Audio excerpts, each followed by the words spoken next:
Assalamu alaikum, I am Zagam Abbas and today we are going to study paragraph. And first of all, we will talk about the definition of a paragraph.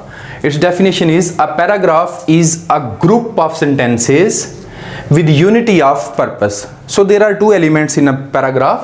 First, group of sentences with unity of purpose. The group of sentences must focus on a given topic. So when we talk about the principles of a paragraph structure, इसके principles कौन से हैं? Number one है length. There is no parameter of length in a paragraph. Got it? It entirely depends upon the given topic. It depends upon the nature of the topic. A paragraph can only have one line, but an ideal paragraph is between 100 to 200 words. An ideal paragraph is between 100 to 200 words. Got it? So length of a paragraph depends upon the given topic, but it must not be too long and it never be too short. Midway is the great way. A paragraph must have a reasonable length. Got it? Requirement number two, unity. A paragraph must have unity of thought, unity in the development of its subject matter. Got it? Every sentence must support the main idea. इसलिए कहते हैं one idea one paragraph. इसका formula है one idea one paragraph. We must discuss one idea in one paragraph. If there are two ideas, it is against the dignity of a paragraph. It is against the principles of a paragraph. A paragraph must have one idea. Got it? This is called unity of purpose. देखिए definition जो है ये इस principal के ऊपर लागू होती है, unity of idea. Got it? Requirement number three, coherence और order. Got it? There must be a proper coherence and sequence of order, sequence और order in a paragraph. Got it? For example, the things must prosper in a proper way. ठीक है? Well connection होना चाहिए. There must be a connection between ideas. For example, in a paragraph, if you are talking about mobile phone, so when you are talking about mobile phone, you must talk about the uses or disadvantages of mobile phone in a logical order. Coherency होनी चाहिए. And if you are talking about flaws and education in mobile phone, it is against the coherency, it is against its proper order. Got it? And your ideas in a paragraph must be well connected. Got it? There must be a proper coherency, there must be a proper order. एक sequence के साथ चीज़ों को आगे लेकर जाएं. And emphasis भी यही है कि when you writing a paragraph, you must focus on the given topic.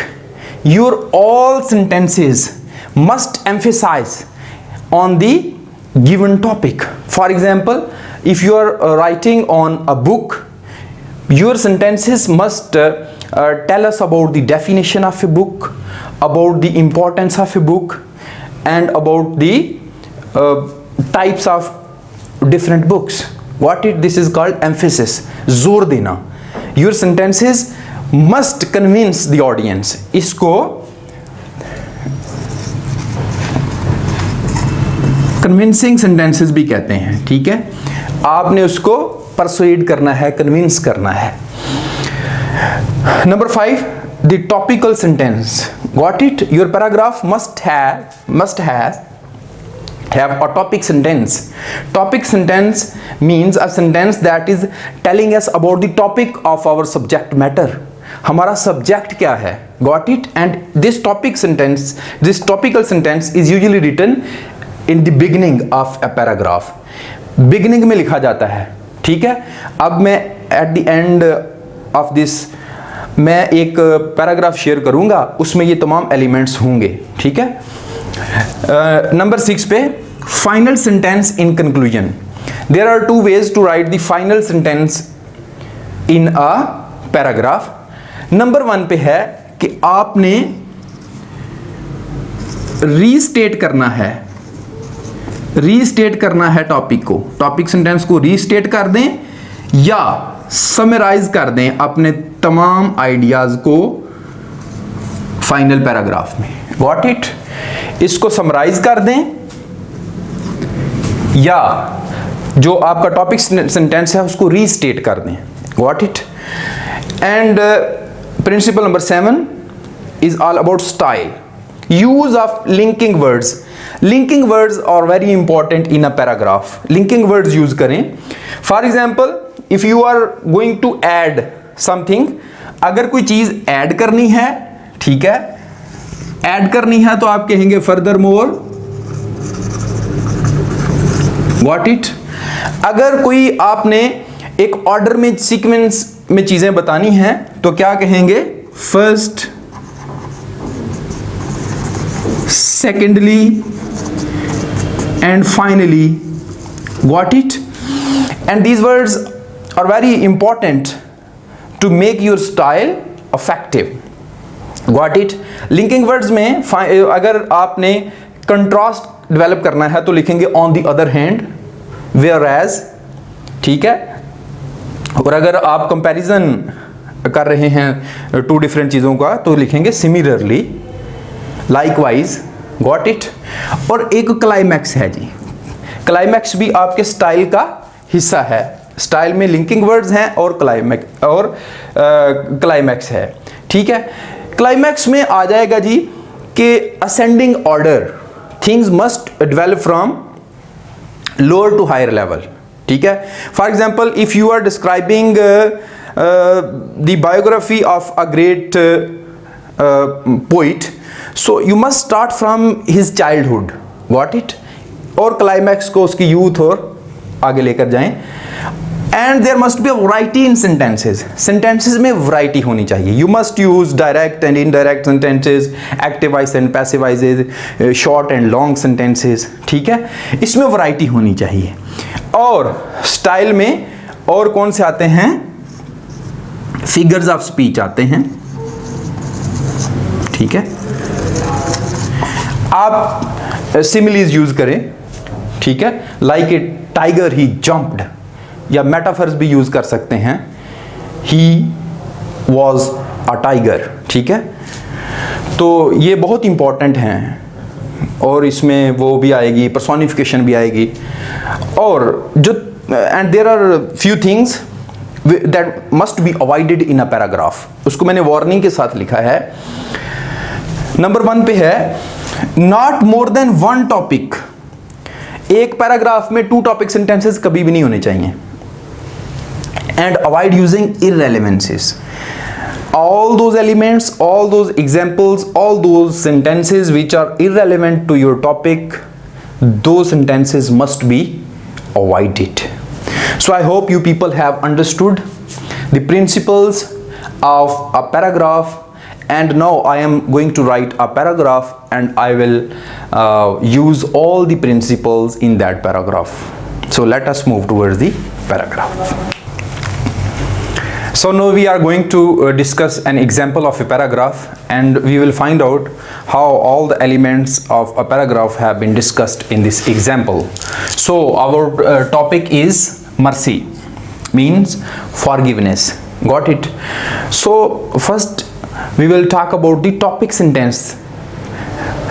To forgive an injury is often considered to be a sign of weakness. माफ करना हमेशा समझा जाता है बंदा कमजोर है। It is really a sign of strength. हालांकि हकीकत में माफ करना आपके पावरफुल होने की निशानदेही है। ये टॉपिक सेंटेंस है जी। माफ करना आपकी पावर को, आपकी स्ट्रेंथ को शो करता है। अब हम देखेंगे unity. Every sentence is supporting the main topic. It is easy to allow yourself to be carried away by resentment and hate into an act of vengeance. Easily हम बदले की तरफ चले जाते हैं, हम अपने गुस्से पे कंट्रोल नहीं कर पाते। But it takes a strong character to restrain those natural passions. लेकिन अपने जो आपके नेचुरल पैशंस हैं, passions of anger and vengeance and revenge, हम उनको कंट्रोल करना बहुत मुश्किल है। ठीक है। एंड नो देखें, ये मेन सेंटेंस को सपोर्ट कर रहा है हर सेंटेंस। ठीक है। वन आइडिया हमें मिलेगा। ठीक है, वन आइडिया। ये हमें टॉपिक सेंटेंस भी मिल गया है, किसके मतलब बात हो रही है कि माफ करना जो है ये स्ट्रेंथ है। ठीक है, टॉपिक सेंटेंस भी हमें मिल गया है और हर सेंटेंस जो है वो मेन सेंटेंस को सपोर्ट कर रहा है, यूनिटी ऑफ पर्पस है। अच्छा जी, द सुपीरियर मैन फॉरगिव, बड़े लोग माफ कर देते हैं। वेयर एज, देखें अब कंट्रास्ट है ना, अपोजिट आइडिया शो होगा तो लिंकिंग वर्ड्स यूज होंगे। This is linking words of word of contrast. I will separately make a video on linking words, इसके ऊपर बनाएंगे। Whereas the foolish man are always revengeful, जबकि जो पागल हैं वो हमेशा बदला लेते हैं। ठीक है, तो देखें अब यहां पर क्लाइमैक्स है इसका, हमें एम्फेसिस नजर आ रहा है, क्लाइमैक्स नजर आ रहा है। चीजें यहां उसने शुरू किया कि माफ करना आपकी स्ट्रेंथ शो करता है। अब क्लाइमैक्स में जाके कह रहा है कि जो बेवकूफ हैं वो बदला लेते हैं। ठीक है, दिस इज असेंडिंग ऑर्डर। चीजें उसने स्टार्ट की है डेफिनेशन से और उसको ऊपर लेकर जा रहा है। ठीक है, forgiveness may turn an enemy. अब यहां आप देखें कंक्लूड कर रहा है, forgiveness may turn an enemy into a friend. ठीक है, माफ कर देना आपके दुश्मन को क्या बना देता है, दोस्त बना देता है। So mercy is the noblest of revenge.